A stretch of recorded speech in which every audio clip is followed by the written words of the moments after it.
ní Mọ̀dákẹ́kẹ́ tó ń gbóná. ṣé ọ̀rọ̀ tó lè lọ níta gbangba ni. dáadáa tọ̀ tí ogun gbóná. torí ẹ̀yẹ tí ń wò yín lọ́wọ́ báyìí wọ́n lé ní 1000 yẹn o. mo jagun lọ ní Mọ̀dákẹ́kẹ́ tí ogun gbóná. kí ni mo sọ fún yàrá tí ogun gbóná. wọ́n ń pè mí kan ní akarabata ní Mọ̀dákẹ́kẹ́ àwọn ọmọ Mọ̀dákẹ́kẹ́ tí wọ́n program ó pé confam. wọ́n ń pè mí kan ní AP wèrè kan wá dúró ń bẹ̀ olùgbà lórí. àwọn Mọ̀dákẹ́kẹ́ wá sọ pé ó ń gbé ẹbọ bọ̀ nígboro Mọ̀dákẹ́kẹ́ ó wá fèsì Mọ̀dákẹ́kẹ́ ó ń rìn bọ̀.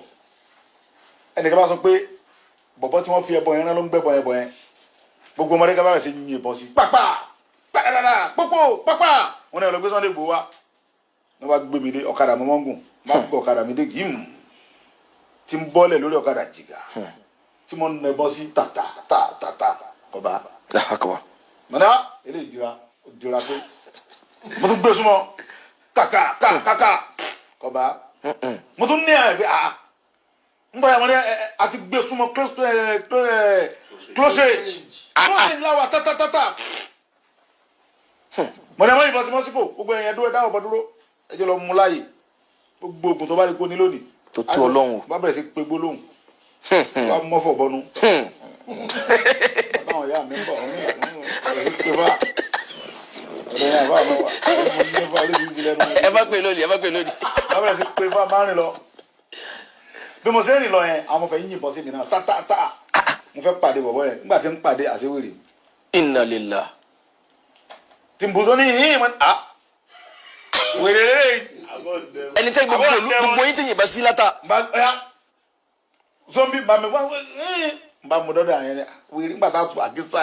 Allahu akbar. wèrè gidi wèrè yẹn bẹ Mọ̀dákẹ́kẹ́ dọ̀ la wèrè gidi. Allahu akbar. Ọlọ́run wa bà mí pé so gbogbo ogun tá a dé mọ́ra yìí àsọlọ́run kò fún wa ní. ẹ gbọ́dọ̀ lọ́run wí ni Ọlọ́run ní kullan yusibana illa ma kataba Allahu lana wa maulana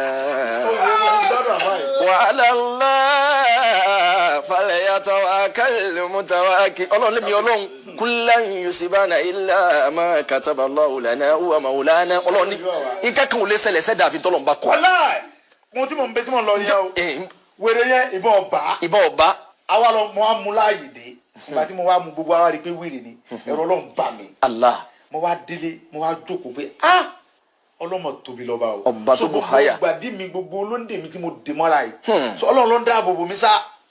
àṣé kò nítumọ̀. àṣé kò nítumọ̀ kankan wájú Ọlọ́run. kò nítumọ̀. kò nítumọ̀ kankan àṣọlọ́ ń pòye fún wa ni. àìgbà sílámù yín lálẹ́ ní sẹ́ka fẹ́ ṣe tó wù í fúgbà díẹ̀ náà ni kò nítumọ̀ Ọlọ́run ní dáàbò bò yín. ẹni sùúrù náà kò ní mo ní àṣẹ kò nítumọ̀. kò nítumọ̀.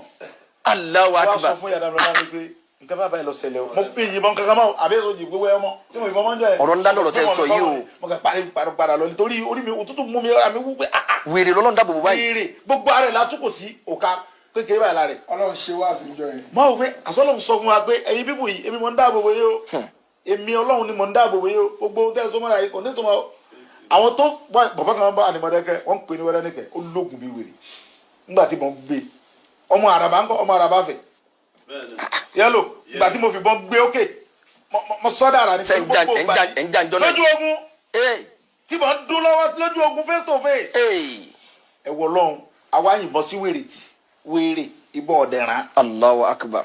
Ọlọ́run ló wí dẹ̀ pé bóun ọba ṣe tán láti fi nǹkan burú kan yàn. sí nǹkan kan tí ó ṣe yàn. illa ma kataballahu lana Ọlọ́run ní nǹkan kan ò lè ṣẹlẹ̀ sí ìdàbí tó ń bá kọ mẹ́dà. gbogbo báwa náà ti. bẹ́ẹ̀ ni náà ṣe wá jẹ́lé ní gbogbo tí mo jẹ́ yìí ó ní di kéèyàn bẹ̀rù Ọlọ́run.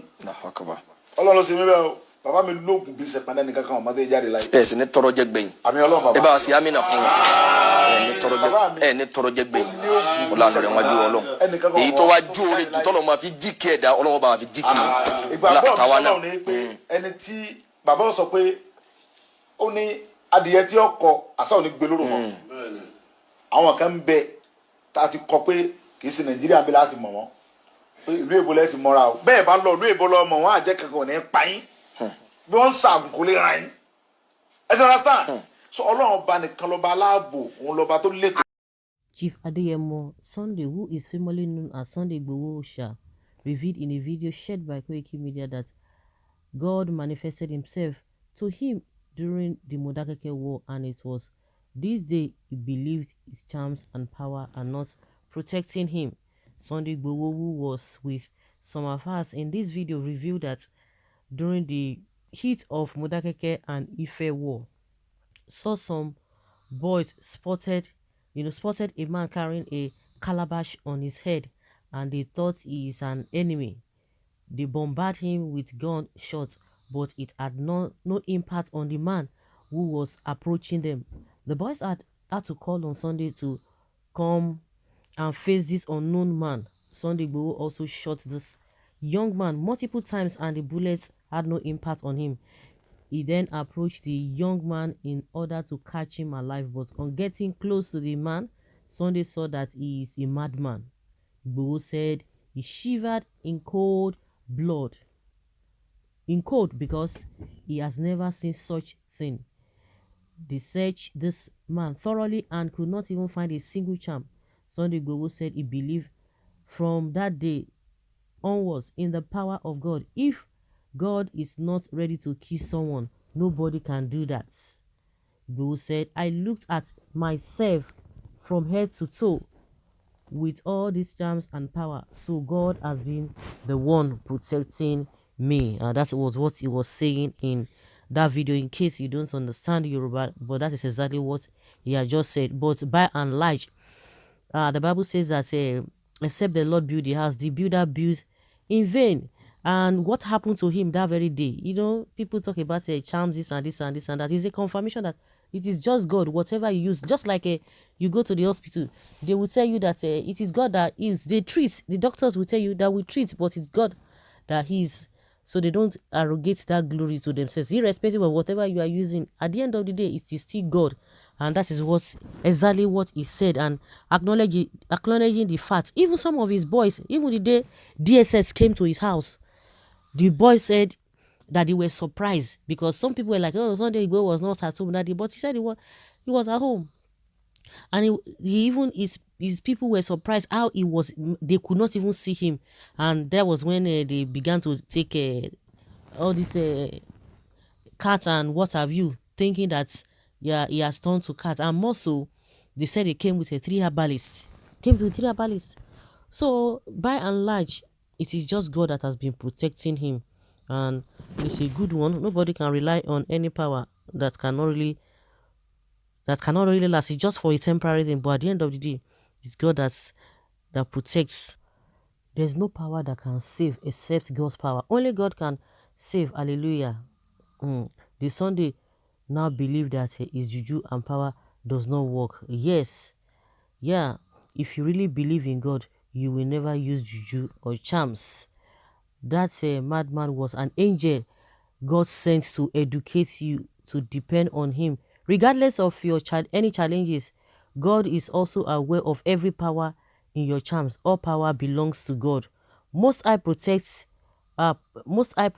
is the best. All power belongs to God. No evil shall befall you. Chief Sunday Igboho, and someone say a louder amen. Psalm 121 always protects the children of God.